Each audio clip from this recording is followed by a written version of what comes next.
నేను కూడా ఇదే హౌస్లో చాలా బాధపడిన సందర్భం రోజు ఉంది. మెంబర్స్ అందరం ఉన్నాం. నన్ను గురించి నా కుటుంబాన్ని గురించి ఇష్టానుసారంగా మాట్లాడితే కనీసం యాక్షన్ తీసుకోవడానికి నాకు మైక్ ఇవ్వమని అడిగాను. మేము నిరసన తెలియజేసి ఎడతామని మైక్ అడిగితే మైక్ ఇవ్వలేదు. ఇవ్వకుండా మీరు చూస్తే మామూలు సంఘటన కాదు.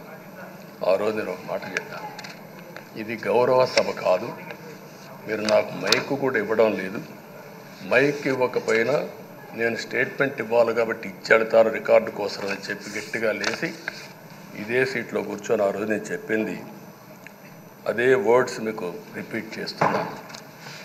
నేను స్టేట్మెంట్ ఇవ్వాలనుకున్నాం, మీరు మైక్ ఇవ్వకుండా చేశారు. అయినా నాకు బాధ లేదు. మళ్ళీ చెప్తున్నా, ముఖ్యమంత్రిగానే ఈ హౌస్కు వస్తాను తప్ప అదర్వైజ్ రాజకీయాలు అవసరం లేదు. ఇది ఒక గౌరవ సభ కాదు. ఇలాంటి గౌరవ సభలో నేనుండనని మరొక్కసారి చెప్తూ మీకు నమస్కారం.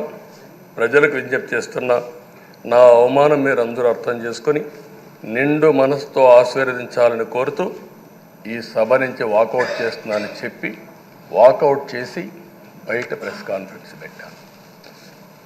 ఎందుకు ఈ విషయం చెప్తున్నానంటే, నా జీవితంలో ఇది 9వసారి నేను వెళ్ళే. ఈ రాష్ట్రంలో తెలుగు జాతిలో నాకు వచ్చిన అవకాశాలు ఏ నాయకుడికి రాలేదు. 14 సంవత్సరాలు ముఖ్యమంత్రిగా పనిచేశాను. ఇప్పుడు మళ్ళీ ముఖ్యమంత్రి అయ్యాను. 15 సంవత్సరాల పొజిషన్ పార్టీ లీడర్గా పనిచేశాను. కానీ తిరుపతిలో నా పైన దాడి జరిగింది. 24 క్లేమోర్ మైన్స్ నా మీద బ్లాస్ట్ చేశారు. ఆ రోజు కూడా నా కళ్ళలో నీళ్ళు రాలేదు. మొట్టమొదటిసారిగా ఎలాంటి సంబంధం లేని నా సతీమణి పైన ఆరోపణలు చేశారు.